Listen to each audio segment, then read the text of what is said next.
प्रिय भाई और बहनों, आज का शुभ संदेश के लिए आप सभी को हम स्वागत करते हैं। और गहराई से बात कर मुझसे, और पवित्र आत्मा में बात कर, और गहराई से बात कर मुझसे, और पवित्र आत्मा में बात कर।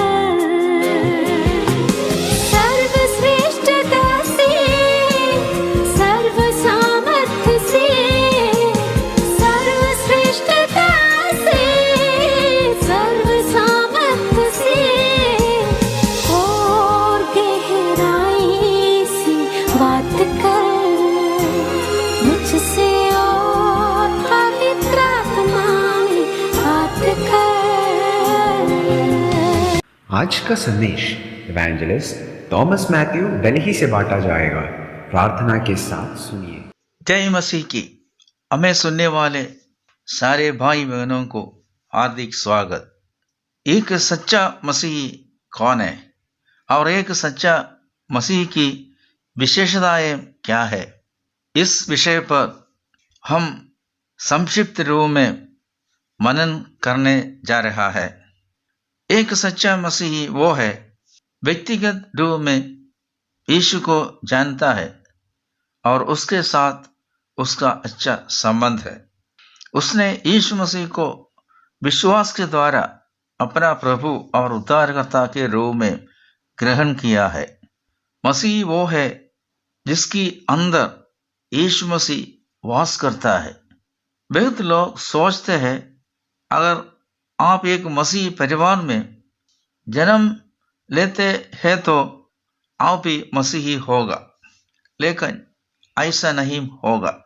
दूसरी बात, एक मसीही एक नया सृष्टि है जिसके जीवन में एक बदलाव आ जाएगा। बाइबल बताती है, दूसरी कुरिन्थियों अध्याय 5 आयत 17 में लिखा है, यदि कोई व्यक्ति मसीह में है तो वह नई सृष्टि है, पुरानी बातें बीत गई है, देखो वे सब नई हो गई है। यीशु मसीह आपको एक नया जीवन देता है। यूहन्ना का सुसमाचार 3 अध्याय 16 में हम पढ़ते हैं, परमेश्वर ने संसार से ऐसा प्रेम किया है, उसने अपने एकलव्य पुत्र दे दिया, ताकि जो कोई उस पर विश्वास करे वह नष्ट न हो परंतु अनंत जीवन पाए। यीशु मसीह आपको एक नया स्वभाव देता है, एक ईश्वरीय स्वभाव देता है। दूसरा पत्रोस अध्याय 1 वर्ष 4 में हमें पढ़ सकता है, आपकी जीवन में, आपकी लाइफस्टाइल में, आपकी व्यवहार में एक बदलाव जरूरी है। अगला विशेषता है कि एक सच्चा मसीह एक सच्चा चेला है। यीशु ने कहा, अपने आप को इनकार करना और सलीब उड़ाना और यीशु के पीछे चलना। यीशु के शिष्य बनने का मूल्य हम लूका रचित सुसमाचार अध्याय 14 में पढ़ते हैं।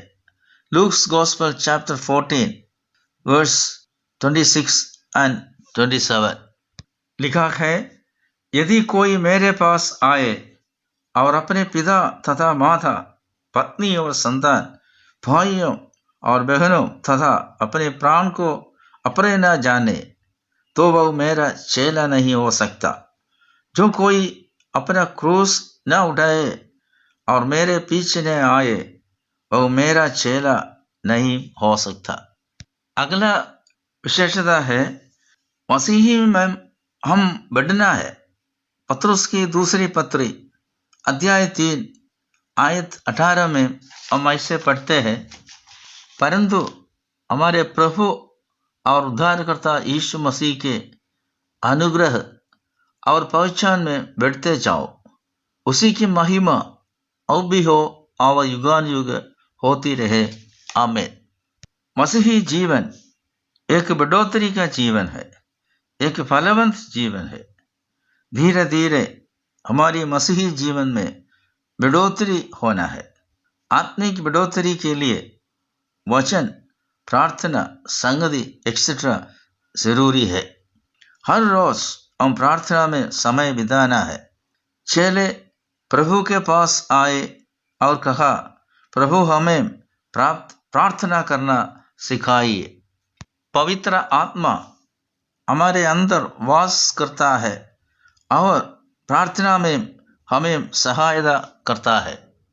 रोमियो की पत्री 8वें अध्याय वर्सेस 26 और 27 में लिखा है, इसी प्रकार आत्मा भी हमारी दुर्बलता में हमारी सहायता करता है, क्योंकि हम नहीं जानते हैं कि हमें प्रार्थना किसी रीति से करना चाहिए, परंतु आत्मा स्वयं ऐसे आहे फर कर जो बयान से बाहर है हमारे लिए विनती करता है।